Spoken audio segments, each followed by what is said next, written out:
When love ends, it's rarely with a slam. It ends with silence. With the slow, lonely sound of someone setting dinner for two, and realizing again that only one chair will be filled. Tonight, in a glass apartment overlooking the Seoul skyline, a young man stands alone in a kitchen too quiet for its size. He stares at the empty doorway and tells himself, he's just working late. But deep down he knows, love doesn't collapse in one night. It erodes, one forgotten moment at a time. If you love emotional BL dramas, slow burn tension, cold CO times soft lover dynamics, and heart-wrenching second-chance romance, hit subscribe and turn on notifications so you never miss an episode. Now let's enter. The apartment lights flickered as Minku placed a steaming bowl of doenjang jjigae on the glass dining table. He adjusted the chopsticks, wiped an invisible speck off the rim, and glanced toward the digital clock on the wall. 9:47 p.m. He exhaled slowly. The stew would turn cold soon. He pushed back a loose strand of hair and forced himself to sit. Waiting had become a routine, like brushing his teeth or charging his phone. You didn't think about it anymore. You just did it. Outside the tall windows, Seoul glimmered under the night sky, the city alive with neon dreams and late-night ambitions. Inside, however, the apartment felt frozen, beautiful but cold, perfectly curated but hollow. Almost like a museum of a relationship that used to be warm. Minku leaned his elbows on the table and rubbed his hands together for comfort. He whispered into the quiet as if someone might answer. Songjae, where are you? But Han Songjae, CEO of Hanseong Group, wasn't here. Minku unlocked his phone for the 10th time in 2 minutes. No missed calls. No messages. Nothing but silence. He placed the phone face down and looked around the apartment filled with designer furniture, pieces Songjae bought after becoming CEO, each more expensive than the last. Money changes everything, except the things that actually matter. The soup had cooled enough for a thin layer of oil to gather at the top. Minku's stomach clenched. Not from hunger, but from the familiar ache that had become a constant companion. Stop it, he whispered to himself. You knew he'd be busy tonight. But today was supposed to be different. Today wasn't just another day. Today was their 6th-year anniversary. A soft laugh escaped him, small and bitter. He had placed a small gift box beside his soup bowl, wrapped neatly in blue paper, tied with a matching ribbon. Inside was a watch strap Songjae had admired 5 months ago but never bought. Handcrafted leather, subtle stitching, classic brown, the kind of simple elegance Songjae loved. Minku had even written a tiny card. Thank you for choosing me, 6 years ago. He sighed again, then picked up the bowl and carried it back to the stove to reheat. That was the thing about love like theirs. You kept trying even when the other person didn't notice. The front door beeped. Minku froze. He turned sharply, heart pounding. The door opened with a soft mechanical click. A tall figure stepped inside, hair slightly disheveled, suit jacket hanging loose on one arm, eyes half-lidded with exhaustion. Han Songjae. Finally. Minku's heart leapt before he could stop it. You're home.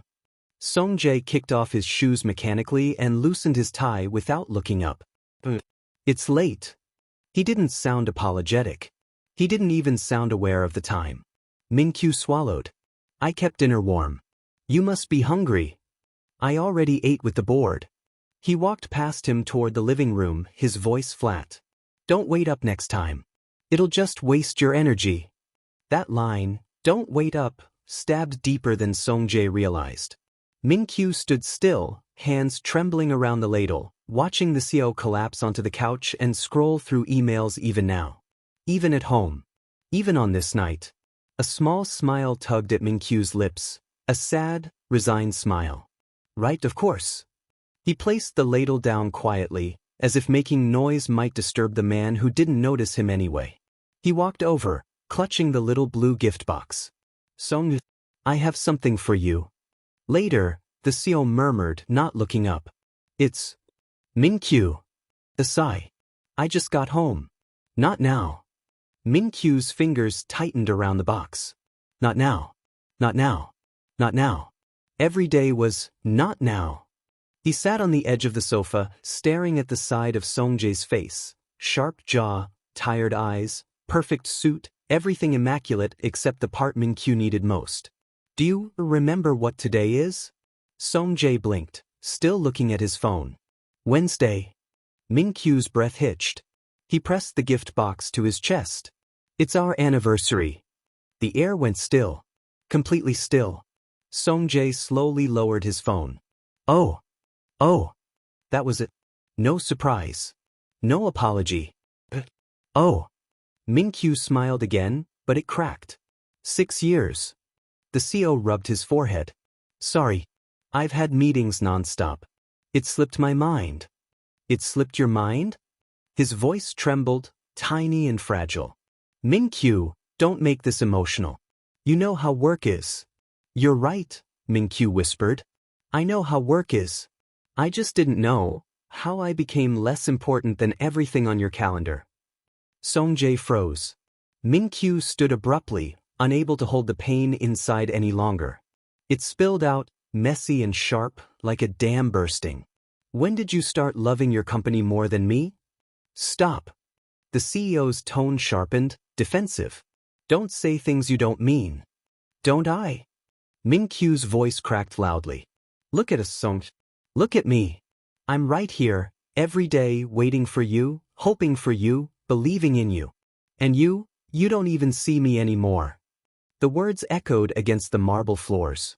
Songjae shut his eyes. I'm tired, Minku. Don't do this tonight. Minku let out a shaky breath. Tonight is the only night I wanted you to see me. Songjae swallowed, annoyed. You're being dramatic. Dramatic? A hollow laugh. No. You know what's dramatic? Loving someone so much you rearrange your entire world around them, only to realize they wouldn't shift their schedule even an inch for you. Songjae's jaw clenched. I said I forgot. I'm human. Mistakes happen. And I've forgiven every single one.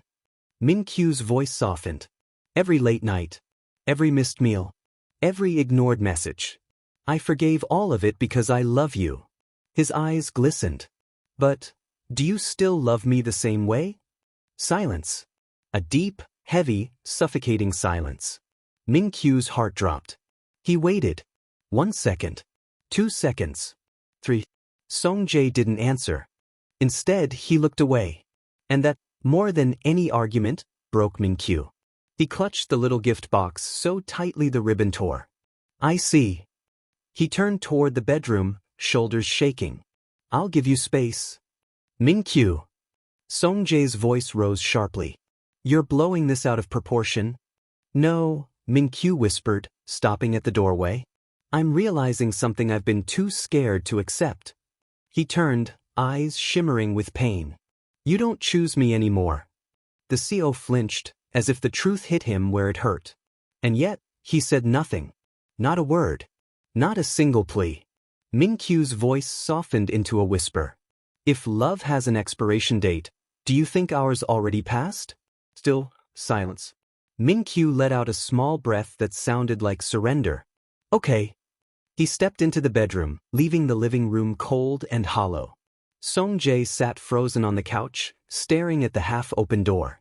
The tiny blue gift box sat abandoned on the floor, its ribbon undone, its meaning unraveling like their relationship. A single thought cut through him, sharp as a blade. When did things get this far? He rubbed his temples, guilt flickering at the edges of his tired mind.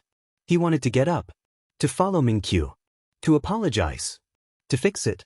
But exhaustion chained him down. Tomorrow, he told himself. Tomorrow I'll talk to him. But tomorrow wasn't guaranteed. Not for love like theirs. Not anymore.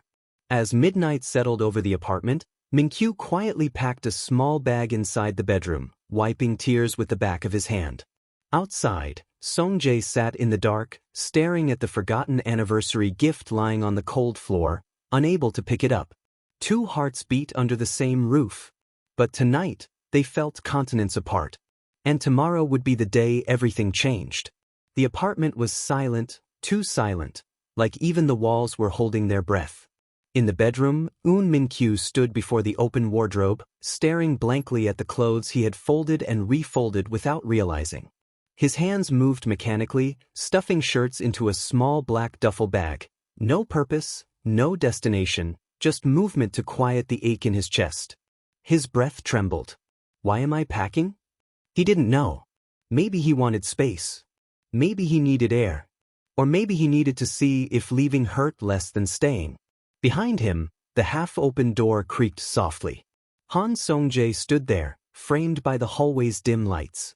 His tie was still undone, his posture stiff, his expression unreadable. He looked like a man torn between pride and panic. Why are you packing? His voice was low, dangerous, as if the wrong answer might shatter him. Minku didn't turn around. I'm not leaving. I just want to sleep at the dorm tonight. Dorm? A scoff. Minku, you live here. With me. Do I? He zipped the bag slowly. Because it hasn't felt that way lately. Song-jae's jaw tightened. We're not doing this. We already are. A long pause filled the air, tense, suffocating, electric. Finally, Song-jae stepped inside. Put the bag down. Minku turned a little, brows pulling inward. Why? Because walking out over one forgotten day is childish. Minku's lips parted in disbelief. A forgotten day? Song-jae exhaled sharply, rubbing his temple. I said I was sorry. No, you said you were tired. Minku's voice wavered but didn't break. You always say you're tired. Because I am tired, Minku.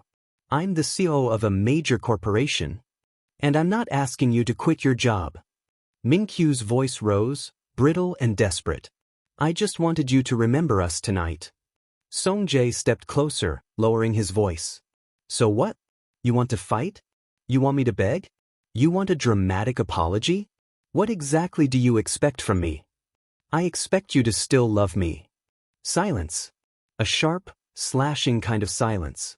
Song-jae's throat bobbed. We've been together 6 years. Doesn't that answer your question? No, Minku whispered, eyes shimmering. It doesn't. He took a shaky breath. 6 years together doesn't guarantee 6 years of love. Song-jae looked away. That was all the answer Minku needed. He zipped the bag fully. The sound felt like a knife sliding into something soft. Minku, the CEO's voice finally softened. I'm dealing with board pressure, overseas partners, legal messes. I know, Song-jae. His voice broke again. I always know. I've always understood you. But did you ever once understand me? Song-jae's fingers twitched. That tiny movement told Minku everything. He didn't know what to say. Didn't know how to love gently.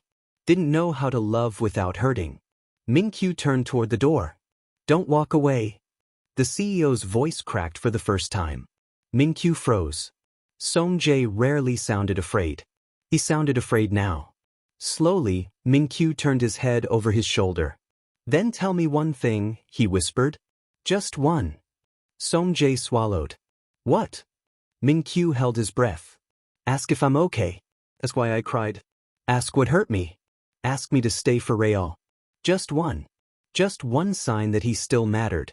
What do you want most from me right now? Minku asked softly. Not as a CEO. Not as a tired leader. As my boyfriend. The CEO opened his mouth. The pause. A long, painful pause. I want to sleep. Minku exhaled. A tiny, hopeless laugh left him. Of course. Of course that's what he said. That's your answer, Minku whispered. Okay. He lifted the duffel bag. Song-jae took a step forward, voice rough. Minku. Let's break up. The CEO froze. His expression cracked, just for a moment, then rearranged itself into something cold and unreadable. What did you just say? You heard me. Minku's grip tightened on the bag strap. We're not working anymore. I don't want this kind of love. Song-jae blinked slowly, like he didn't know how to process the words. You're overreacting. 6 years, Song-jae. Minku's voice trembled. 6 years I gave you everything, and you gave me your leftovers. That's not true. It is. He took a breath. I'm tired of begging for scraps of affection. Songjae's hands curled into fists. You're being emotional. Because this is emotional. The CO took a step closer. Minku stepped back. That tiny movement hurt more than any fight they'd ever had. Please don't make this harder, Minku whispered. If you don't love me the same way anymore, it's okay. I just need honesty. Who said I don't love you? Songjae's voice rose, not angry, but wounded. You never say it. Minku smiled sadly. You never show it. I'm trying. Then try harder, Minku breathed. Because right now, love shouldn't feel like this. Songjae exhaled sharply. We're not breaking up. This isn't up to you alone. Minku. His tone dropped low, urgent. Don't walk out that door. The CEO sounded more desperate than angry now. But desperation wasn't love. It was fear of losing control. Minku stepped forward and placed the tiny blue gift box in Songjae's hand. This was for you. Songjae stared at it. Minku, his voice trembled. Don't go. Minku smiled weakly. Goodbye, Songjae. He walked to the hallway. The CEO didn't move. He couldn't. It was like something inside him had turned to stone. The door opened. A rush of cold hallway air swept inside. Minku stepped out. The door closed behind him, with a soft, final click. For a long moment, Song just stood there, frozen, breathing unevenly. The gift box felt heavy in his hand. He looked down. The ribbon was messy. The paper slightly crumpled. Minku must have held it tight. He opened it slowly. Inside lay a watch strap, classic brown, leather, simple, elegant. Exactly his style. Exactly how well Minku knew him. His breath shook. I ruined everything, he realized. He sank onto the sofa, elbows on knees, fingers gripping his hair. He wanted to shout. To run after Minku. To drag him back inside. To say sorry, really sorry. To beg. But he didn't move. Because guilt weighed him down harder than chains. What have I done? His phone lit up. It was Minku's contact. Ming. Blue heart. The same contact name he had saved years ago. His thumb hovered over the screen. Call him. Apologize. Fix it. Just call him. But instead, his hand dropped. He leaned back against the couch, eyes closing, chest aching. I'm so tired, he whispered to no one. And for the first time, he didn't know if he was tired from work or from realizing he might have just lost the only person who ever loved him. The night air outside was cold enough to sting. Minku stood in the elevator, gripping his duffel bag tightly, tears falling silently. He didn't sob. He didn't shake. He just cried quietly, like he had gotten used to heartbreak. The elevator doors opened to the lobby. He stepped outside into the bright, polished marble hall of the luxury building. People walked past. No one noticed him. Just like Songjae didn't. He wiped his cheeks with the back of his hand. Don't cry, he whispered to himself. You made the right choice. But his chest felt like it was collapsing. Every step toward the exit felt heavier. He reached the front doors. Cold wind blew in. He closed his eyes and whispered the truth he never said aloud. I still love you, too much. Behind him, on the 32nd floor of apartment 3201, Songjae sat alone in the dark, holding the gift he never deserved. Staring at the door Minku walked through. In front of him, Minku stepped out into the night, whispering the name of a man who didn't run after him. 2 hearts. 1 breakup. A love story about to unravel. If you're loving this story, don't forget to subscribe. Morning sunlight spilled through the wide windows of the penthouse, but the apartment felt colder than it ever had. Han Songjae woke up on the sofa with a stiff neck, dried tears on his face, and the watch strap still clutched in his hand. For a moment he forgot. Then it hit him all at once, the silence. The emptiness. The absence. Minku was gone. His breath hitched and he sat up sharply. The apartment, usually filled with the quiet sounds of Minku moving around, boiling water, humming softly, opening the blinds, was dead. No soft footsteps. No morning tea brewing. No gentle voice saying, you came home late, are you okay? Just silence. A silence so loud it crushed him. He stood slowly, moving toward the bedroom. His hand hovered over the door handle before he pushed it open. The room smelled faintly of Minku, fabric softener, lemongrass hand cream, and something warm he could never quite describe. But the bed was untouched from last night. The closet was half empty. The desk was clean. A single sticky note sat on the pillow. Don't skip breakfast. A habit. A reflex. Something Minku had written dozens of times before. Songjae sat on the edge of the bed, his throat tightening. I don't deserve you, he whispered into the lonely room. Across the city, in an old brick dorm building near his workplace, Minku sat beneath dim fluorescent lights with a cup of vending machine coffee warming his hands. He looked small in the tiny dorm room, nothing like the spacious penthouse he had left behind. The blanket was thin. The mattress hard. His eyes swollen. But he felt lighter. Not better. Not relieved. Just lighter. Like he had stopped holding his breath after years. The room was barely furnished. Just a narrow bed, a desk, and a window that faced another building's wall. He set his bag down and sat on the bed. Then he lay back and stared at the ceiling. I did the right thing, he whispered, voice hoarse. I did the right thing. His phone buzzed. He sat up quickly, heartbeat jumping. A no number. His brows furrowed. He opened it. Are you okay? Just those 3 words. But they weren't from Songjae. He knew that instantly. This was from Park Do-jin, his best friend from the office. They weren't close, but close enough for worry. Minku typed slowly. I'm fine. 3 seconds later. You don't look fine. Minku exhaled. He typed. We broke up. The dots appeared instantly. I'll come to you. Minku quickly wrote. No. Please don't. He didn't need comfort. He needed space. He put the phone down and rubbed his eyes. The first tear of the morning slipped down quietly. The glass doors of Hanseong Group opened at 7:20 a.m., unusually early. The employees looked up in surprise when the CEO walked in. So, impeccably dressed. Expression unreadable. But different. He looked like someone had siphoned the warmth out of him. His secretary hurried after him. Sir, your 9 a.m. meeting. Cancel it. Cancel? But the investors. Cancel it, he repeated, entering his office and closing the door. The secretary blinked in shock. In 6 years, Han Songjae had never canceled a morning meeting. Not even once. Inside, Songjae sat at his desk, staring at the city. He couldn't focus. His mind replayed every moment of the night before.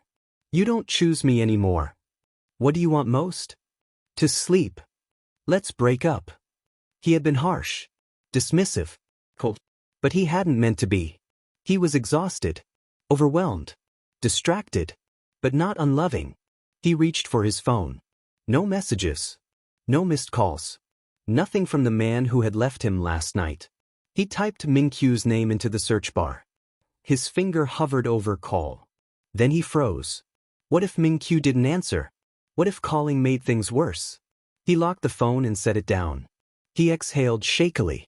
I'll go to him after work, he murmured. But even as he said it, doubt consumed him. Minku stood in front of the mirror in the bathroom at his building, splashing cold water on his face. He looked tired, but he forced a smile. He took a deep breath, straightened his tie, lifted his shoulders. He could survive one day. When he stepped out, someone bumped into him lightly. Oh, sorry, Minku. It was Ryu Heyman, a new intern. Bright smile. Soft eyes. A little clumsy.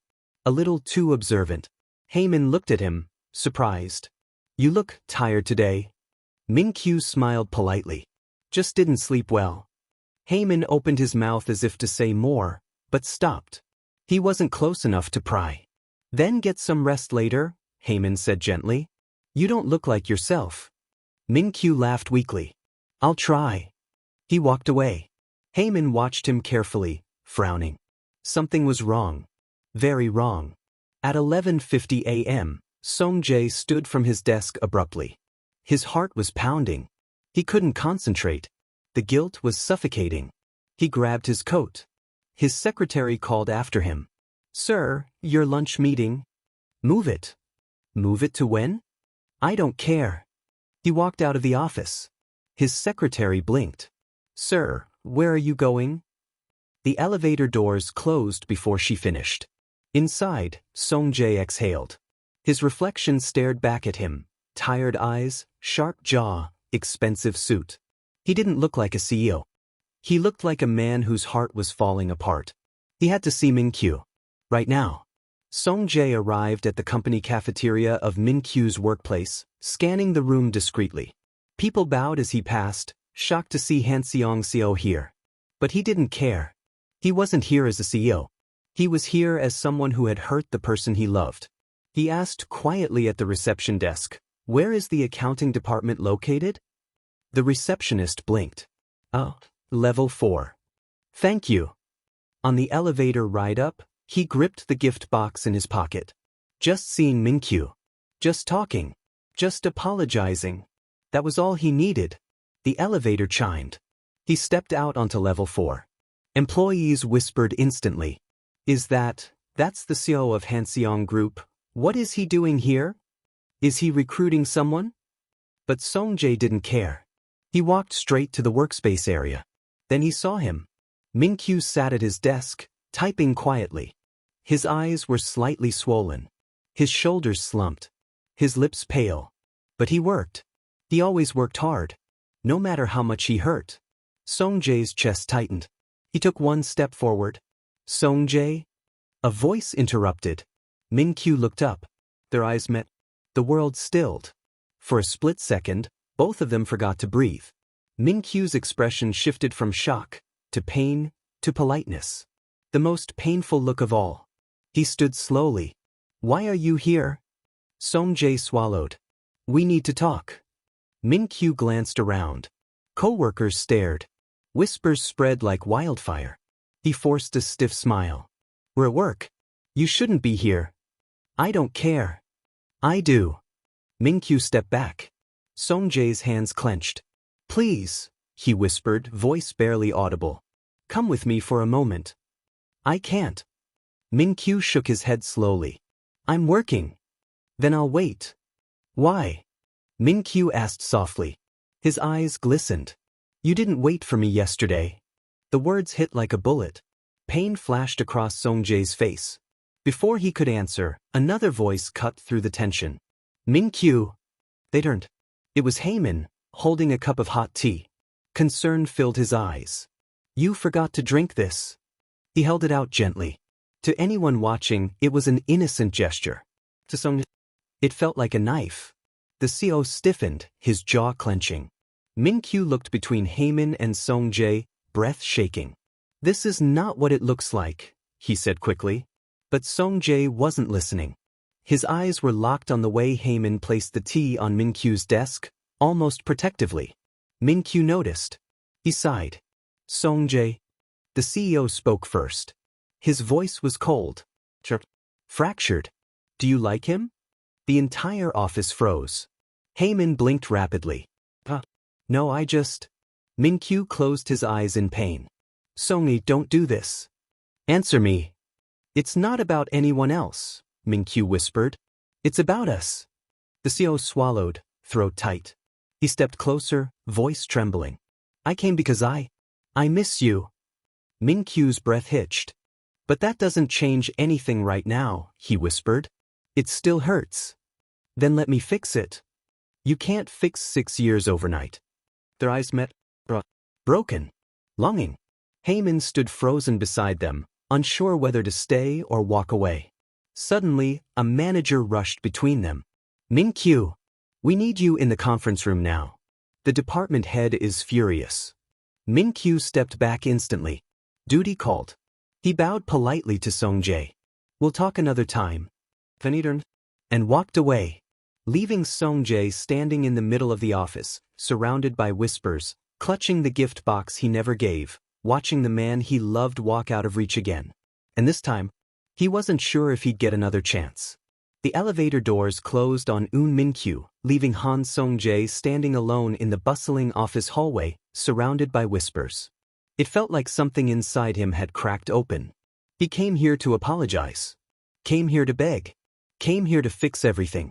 But instead, He watched Minku walk away again. And this time, there was someone else standing beside him. The intern. Ryu Heyman. That name would burn in Song-jae's chest for the rest of the day.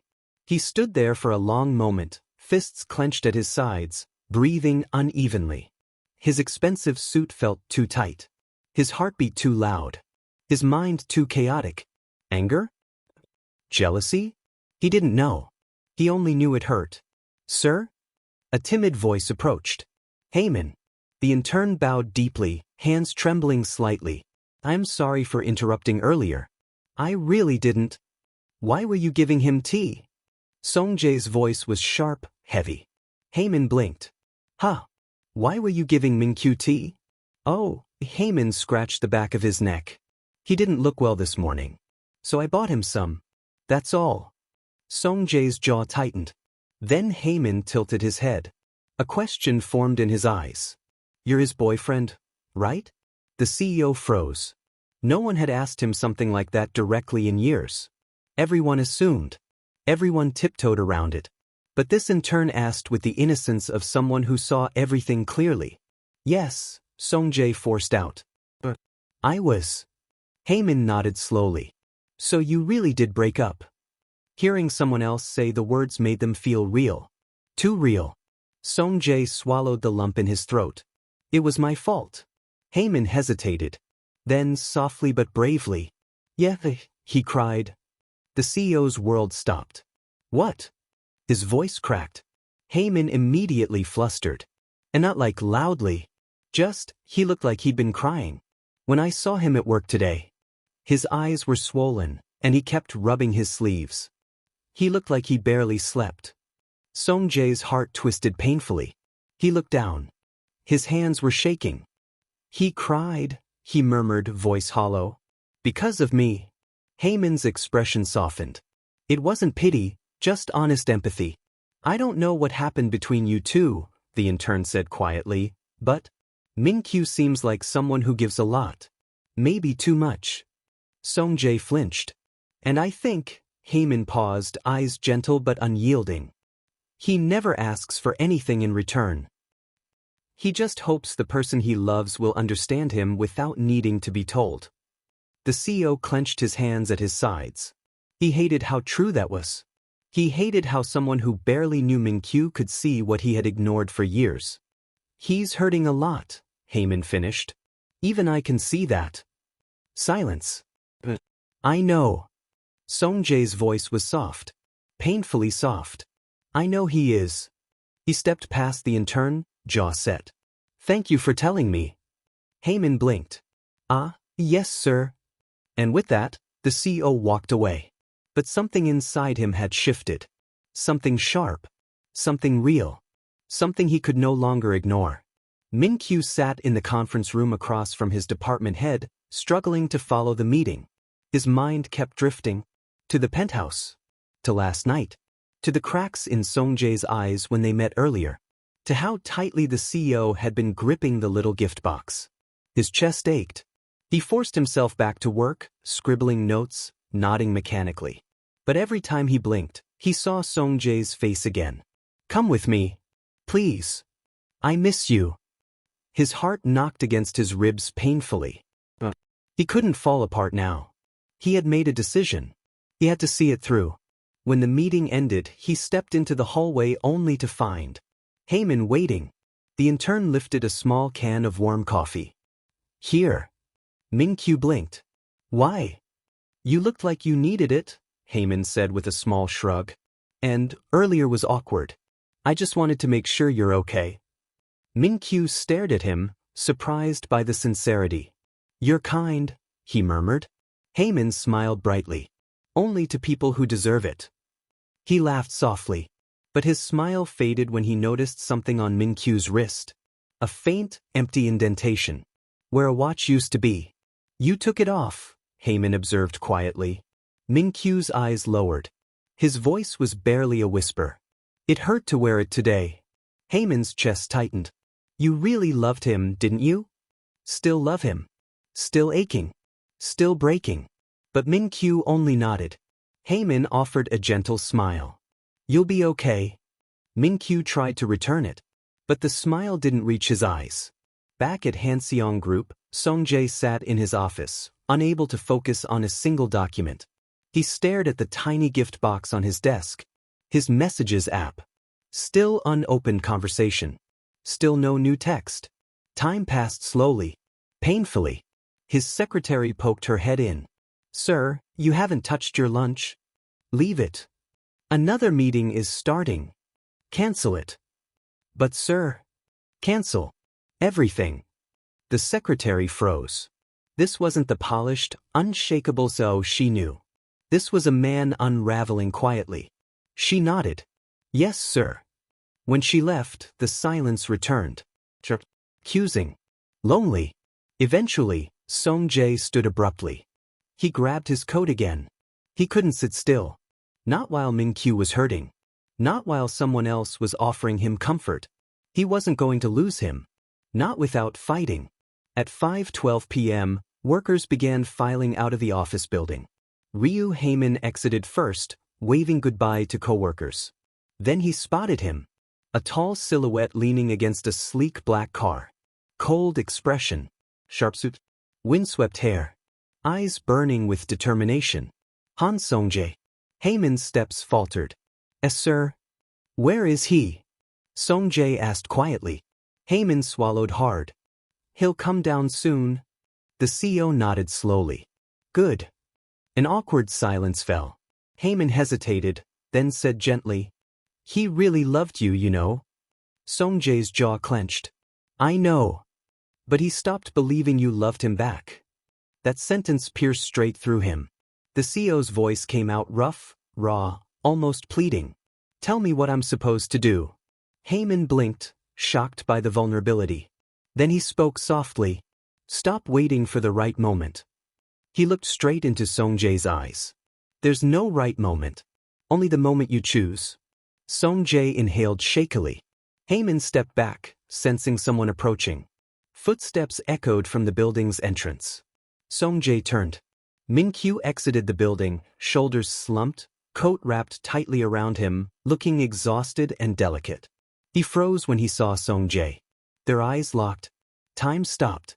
Heyman whispered almost to himself, "Go." Song-jae walked forward. 1 step. 2 steps. 3. Minku stiffened. "Why are you here again?" His voice was small. "Because I needed to see you." "You shouldn't." "I don't care." Minku swallowed. "People are watching." "Let them." Minku's breath hitched. Song-jae stopped right in front of him, close enough to touch, but he didn't. He didn't dare. "Minku." His voice broke. "Last night, I messed up." Minku looked away. "I don't want to talk about it." "But I do." "You're too late." Song-jae flinched. "I'm trying." "It took losing me for you to try," Minku whispered, voice trembling. "Do you know how painful that is?" "I know," Song-jae said softly. "I know because it hurts me too. Not as much as it hurt me. Maybe not." His eyes softened painfully. "But I'm hurting now. Because you're not beside me." People passing by slowed down, sensing the tense intimacy between them. Minku took a step back. "You can't fix this with one apology." "I'm not asking to fix it today." Song-jae's voice shook. "I'm asking you not to walk away again." Minku looked up at him. Eyes full of pain. Of longing. Of love he was trying desperately to bury. "If we keep doing this, we'll break each other." "We already did," Song-jae whispered. "Now let's fix it." Minku shook his head. "I don't trust your timing. You only show up when it's too late." Song-jae swallowed. "Then give me a chance to be early, for once." Minku's eyes widened briefly, but before either could speak again, a cold gust of wind swept through. And then, a voice called out, "Minku!" Both turned. Heyman jogged over, holding Minku's forgotten scarf. "You left this." Minku blinked. "Oh, thank you." He took it gently. A small, harmless gesture. But to Song-jae, it was gasoline on an open flame. His jaw clenched. His eyes darkened. His heart threatened to tear itself in half. Jealousy, sharp, ugly, desperate, twisted through him. He stared at the intern with a coldness that made Heyman step back instinctively. But it wasn't hatred. It was fear. Fear of losing the person he loved to someone who actually saw him. Minku wrapped the scarf loosely around his neck. Heyman looked between them nervously. Song-jae took a slow, shaky breath. Then he said something he had never said before. Something that made both Minku and Heyman freeze. "If you want me to leave, tell me to go. Tell me to never show up again. And I swear I will." Minku's lips parted. His voice trembled. And his answer would decide the fate of their entire relationship. Cold wind swept through the city as Minku stood between two men, one who knew his heart, and one who had only seen it briefly but understood its pain. Han Song-jae faced him with eyes that were raw and unguarded. Ryu Heyman stood off to the side, unsure, worried, aware he too had become part of something bigger than him. And then Song-jae spoke the words that stunned the air into silence. "If you want me to leave, tell me to go. Tell me to never show up again. And I swear I will." His voice trembled, the kind of tremble a man hides all his life until he's about to lose the only person who ever held him gently. Minku's breath caught. He hadn't expected this. Not from Song-jae. Not from the man who had always kept his emotions locked behind steel walls. The city noise faded. The street lights flickered faintly.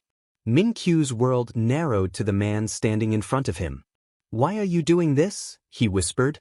"Because I'm desperate," Song-jae said quietly. "Because losing you scares me more than anything else has in years." Heyman looked away politely, sensing the door of an old love creaking open. Minku swallowed hard. "You should have thought of that before." "I did," Song-jae murmured. "But thinking doesn't matter when the timing is always wrong." Minku shook his head, afraid of how his chest tightened. "Don't say things like that." "Why not?" The CO stepped closer, voice barely steady. "Do you want me to pretend I'm not falling apart?" Minku's eyelashes fluttered. "You're falling apart?" "You left," Song-jae said, as if those two words explained everything. "And that's enough to ruin you?" "Yes." The answer was immediate, undeniable. Minku froze. Heyman stepped back further, creating space instinctively. "Stop looking at me like that," Minku whispered. "Like what?" Song-jae asked, breath uneven. "Like you still," he swallowed. "Still love me." The CEO hesitated. "I do." Those two words shattered something. A man who rarely said, "I'm tired." Who never says, "I'm sorry." Who hardly admits, "I was wrong."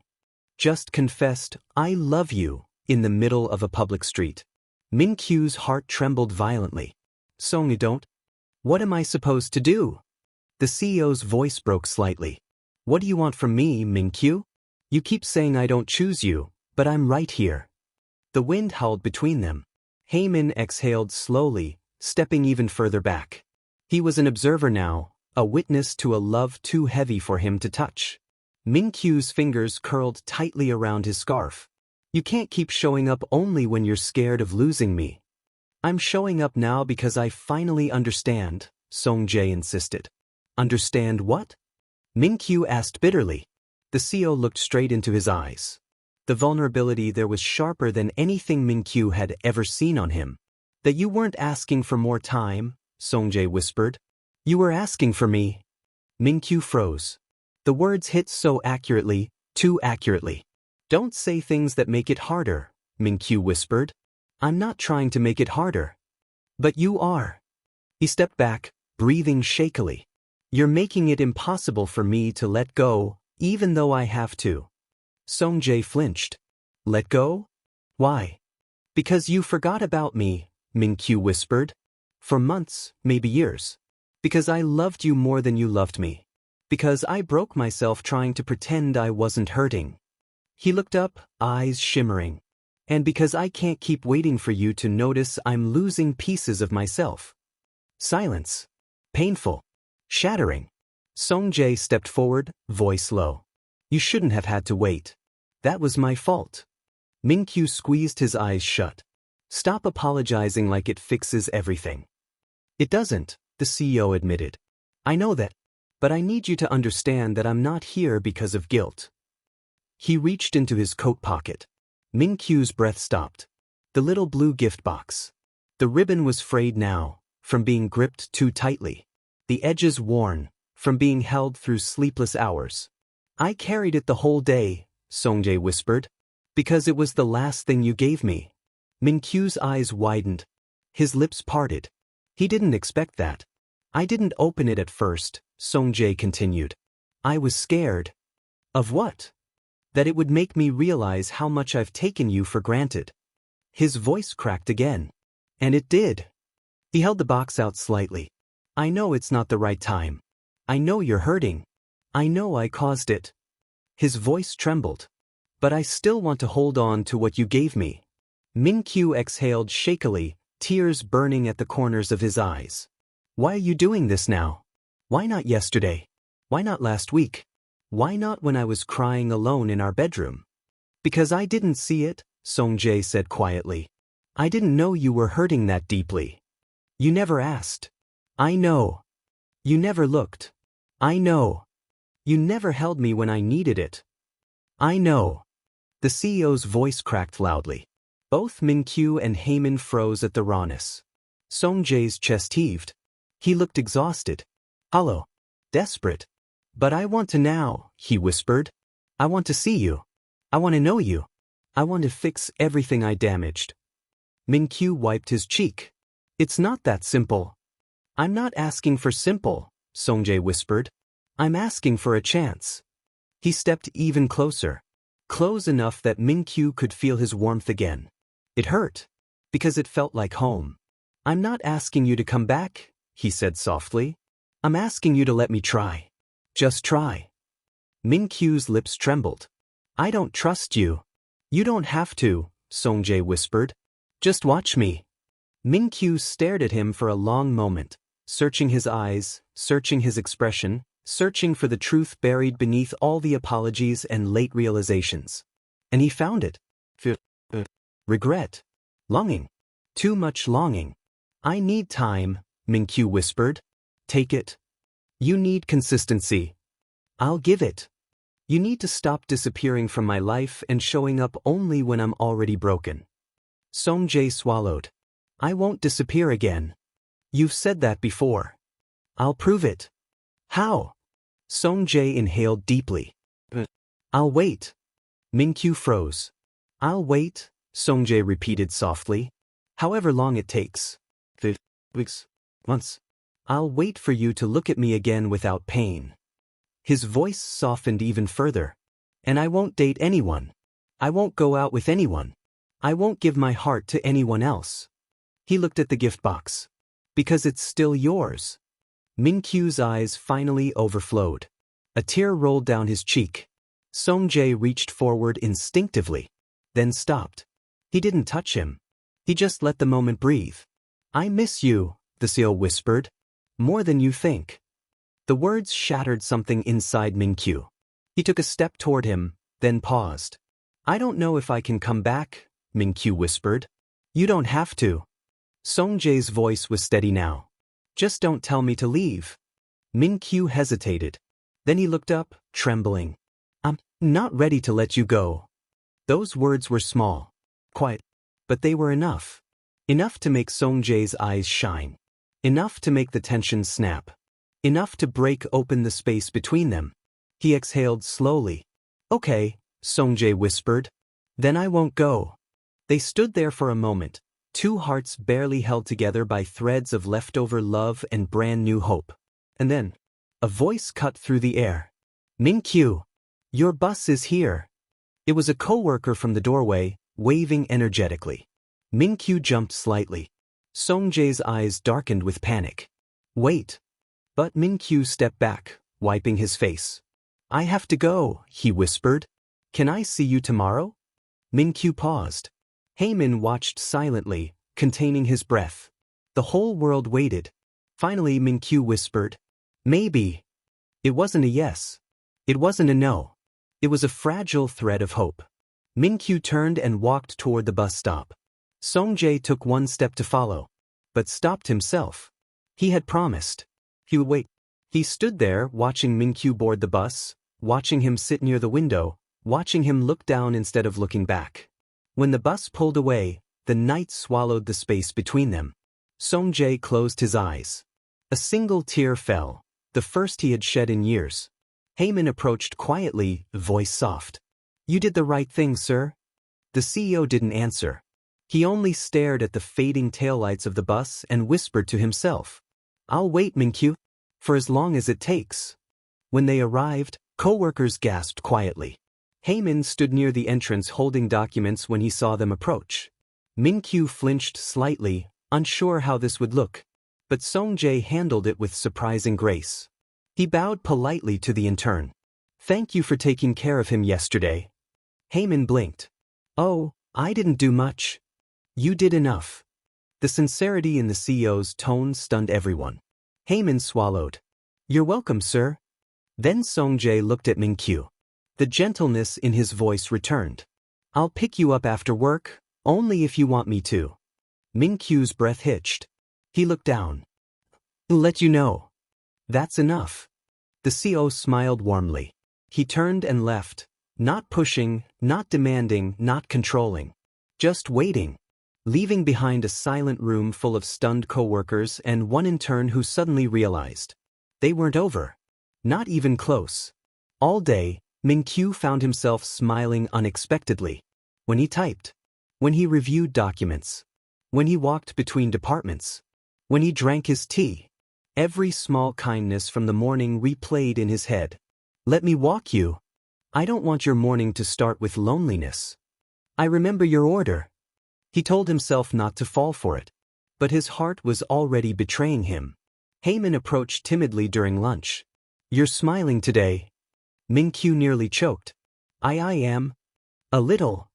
Haemin grinned. "Looks good on you." Minku blushed. "Don't tease." "I'm not teasing," the intern replied gently. "I'm glad you're doing a little better." Minku gave a small nod. "Thank you." He meant it sincerely. At 5:08 p.m., Minku packed his things. His heart raced. Should he text Song-jae? Should he walk home alone? Should he delay this? But something stronger than fear pushed him forward. He typed, "I finish at 5:30. The reply came instantly. "I'll be there." His breath shook. He walked outside exactly at 5:30. And there he was. Han Sung, standing beside his car, hands in pockets, coat open, hair tousled by the wind, watching the entrance like every person coming out was a chance to see him. When he spotted Minku, his entire expression softened, visibly, uncontrollably. He walked toward him. Slow, careful, hopeful. "Hi," he said again quietly. "Hi," Minku answered. "Can I drive you home?" Minku hesitated. The dorm was too small. Too uncomfortable. Too awkward. "Can we go somewhere quieter?" Song-jae nodded immediately. "Anywhere you want." They ended up at a small riverside park, nearly empty as evening settled. Street lamps flickered. The Han River shimmered faintly. Cold air brushed past softly. They sat on a bench. For a while, no one spoke. Then Minku whispered, "Why didn't you sleep yesterday?"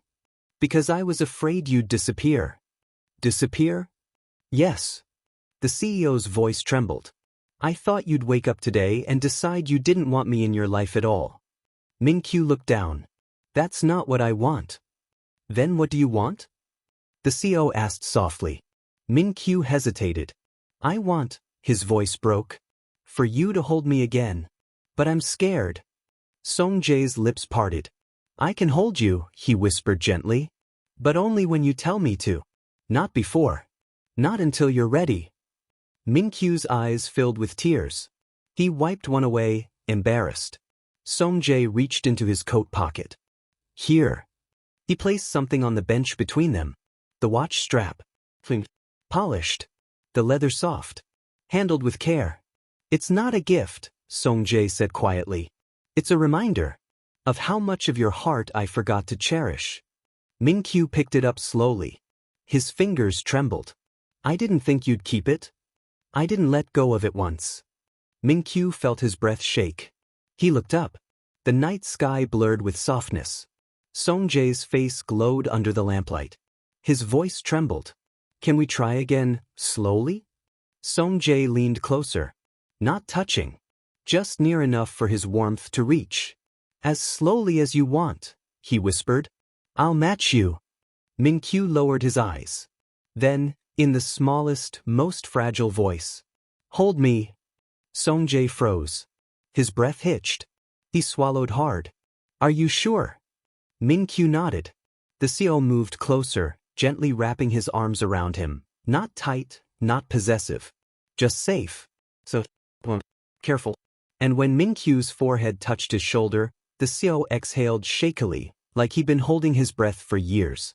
Minku whispered, This feels like home. Song-jae's hands trembled. So do you, he breathed. Drawing in a deep breath, Minku pulled back just slightly, enough to meet the CO's eyes. I want to try, but I can't promise we won't break again. Song-jae cupped his face gently, thumb brushing his cheek. If we break, he whispered, we'll start again. Minku closed his eyes. And the next words fell from his lips like a confession. Then, let's try again. Just as he said it, a phone vibrated sharply. Song-jae looked down. A single notification. Urgent, board crisis. Immediate return required. His expression collapsed. Minku's heart dropped. The real world, the thing that always tore them apart, had just come back for him. If you've enjoyed this BL series, make sure to subscribe so you don't miss future audiobooks and stories. Now, the final act begins. The phone in Han Song-jae's hand vibrated violently, an urgent, insistent reminder of the world he'd spent years prioritizing over the one person he loved. Urgent, board crisis. Immediate return required. For a split second, Song-jae froze. The weight of responsibility crashed back over his shoulders, heavy, suffocating, familiar. The weight that had been responsible for everything between him and Minku breaking. Then he felt it. The warmth of Minku's hand holding onto his sleeve. Go, Minku whispered. Song-jae's breath caught sharply. What? You need to go, Minku repeated gently, though his eyes glistened with fear. It's your company. Your responsibility. You can't ignore something this big. Song-jae clenched his jaw. Not this time. Minku blinked in confusion. I'm not leaving you again for work, Song-jae said softly. I refuse. I've done that too many times. I've let the world take you away from me. I'm not doing it again. His voice trembled with sincerity, the kind that made Minku's heart ache. But Minku shook his head. This isn't you choosing work over me, he whispered. This is you doing your job. And this time, I understand. Song-jae swallowed hard. But you just came back to me. What if I go and we? Song-jae. Minku stepped closer, placing a hand over the CEO's heart. You won't lose me in a few hours. The CEO's breath shook. You said you needed consistency, Minku said softly. This is part of it. I need to know you can balance both. I need to know I'm not something you'll ignore or drop, but also not something that forces you to abandon your world. He smiled sadly. I don't want to be your weakness. I want to be your partner. Those words hit deeper than any accusation, deeper than any apology. Song-jae cupped Minku's cheek, eyes softening. I'll come back, he whispered. Tonight. No matter what. Minku nodded slowly. I'll be waiting. They held each other's gaze for a long, quiet moment, the kind that felt like a promise, like a reset, like a beginning. Then Song-jae placed one last, gentle kiss on Minku's forehead, a soft, lingering touch that said every word he couldn't form. He turned, reluctantly, painfully, and walked back to the car. As the door shut, Minku's breath trembled. This time, he wasn't scared of the goodbye. Because it wasn't an ending. Back at Hanseong Group headquarters, panic buzzed in every corner. Executives flooded the boardroom. Financial reports flashed red. Media alerts poured in. But when Han Song-jae entered, tired eyes, tousled hair, scarf caught in the wind, the room fell into stunned silence. He wasn't polished. He wasn't composed. He wasn't the perfect CEO. He was something better. He was human. Update me, he said firmly. The hours that followed were brutal. Emergency meetings. Damage control. International calls. Crisis sweeping through departments. Staff panicking. Lawyers scrambling. Through every step, one thing stayed steady. Song-jae kept checking the time. 9:10 p.m., 10:04 p.m., 11:22 p.m. Every passing hour carved deeper worry into his expression. His secretary whispered, "Sir, it's late. You should rest." "No," he shook his head. "I promised someone I'd be there tonight." The secretary blinked. A promise from their CEO was rarer than a holiday. Back at the Riverside Park, Minku sat alone on the bench where they talked earlier. The night was colder now. The wind harsher. People passed by occasionally. Shadows stretched under the lamps. He checked the time. 8:43 p.m., 9:52 p.m., 10:17 p.m., 11:03 p.m., 11:49 p.m. Each minute stretched like a thin thread threatening to snap. He hugged his coat closer. "He'll come," Minku whispered to himself. He said he'll come. But his chest tightened anyway. Because heartbreak teaches you one thing well, how to expect disappointment. He looked down at the watch strap in his hands. Beautiful. Simple. Symbolic. His fingers brushed over it gently, remembering the look in Song-jae's eyes when he returned it. "I won't let go first."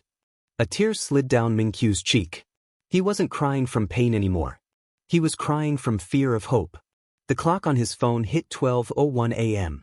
A date had changed. A new day began. Minku's lips trembled. "He's not coming."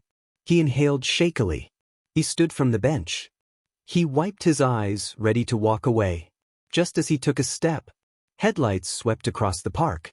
Tires screeched softly in the gravel. A door slammed shut. Footsteps, fast, unsteady, rushed through the cold air. "Am I?" His heart stopped. Turned. Han Song-jae stood breathless at the edge of the park, chest rising and falling rapidly, hair windswept, tie loosened, coat half open, eyes wild with desperation. He had run. He had run here. Minku's voice wobbled. "We're late." "I know," Song-jae gasped. "I know. I'm sorry. I tried so hard to come earlier, the board wouldn't, but I promised you, and I came." He took shaky steps forward, voice cracking.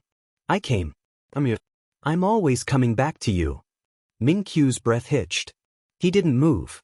Song-jae stopped right in front of him, panting, exhausted, heart on his sleeve. "I'm sorry," he whispered. "For every night I didn't show up. For every time I left you waiting. For every moment I made you feel second." He reached out slowly, then stopped inches away. His voice softened to a trembling whisper. "Can I touch you?" Minku swallowed, then nodded. When Song-jae's hands cupped his cheeks, Minku's entire body shivered, not from cold, but from the familiarity he had longed for. "I came because," his forehead pressed gently against Minku's. "Because I didn't want another day to start without you knowing this." "Knowing what?" Minku's eyes softened. "Song..." The CEO inhaled deeply. "I love you, Minku." There was. The words he never said. The words Minku waited 6 years to hear. The words that finally shattered everything and rebuilt it. Minku broke. He melted into Song-jae's arms, burying his face into the CEO's shoulder as the tears came, soft, shaking, overwhelming. "I love you," Song-jae whispered against his hair. "I love you so much it scares me. I should have said it sooner. I should have shown you every day. I didn't. I was a coward. But I'm not anymore." Minku clutched him tightly, voice cracking. "You came back." "I'll always come back," Song-jae whispered. "Always." They stayed like that, wrapped in each other, warm in the freezing night, holding the broken parts that finally fit again. When Minku pulled back slightly, tears drying on his cheeks, he whispered, "Do you still have the watch?" Song-jae nodded and pulled it from his coat. Minku held out the strap. "Put it on." Song-jae's breath caught. "Are you sure?" Minku smiled softly. "It's the first gift I gave you, that you finally saw." With trembling fingers, Song-jae attached the strap to his watch. It clicked into place. A new sound. A new beginning. A promise sealed. Minku took his wrist gently. There, he whispered. It suits you. Songjae looked at him, eyes soft, warm, full of devotion. No, he said quietly. It suits us. The night stood still around them. Then, slowly, carefully, Song leaned in. Minku closed his eyes. Their lips met. Not with urgency. Not with desperation. But with tenderness. With healing. With the quiet certainty of two people who had broken apart and chosen, willingly, bravely to start again. When they pulled away, Minku whispered. So, what now? Songjae smiled, soft, real, unguarded. Now, he took Minku's hand gently. We go home. Home. Minku echoed. Yes. The CO kissed his knuckles softly. Where you belong. Where I should have always made room for you. Let's start over, together. Minku's eyes glistened. He nodded. Together. And hand in hand, they walked toward the car, not as the broken couple they had been, but as the reborn lovers they chose to become. A reset. A beginning. A love rewritten. Because some people don't return to your life to hurt you again. They return to show you how deeply they learned from losing you.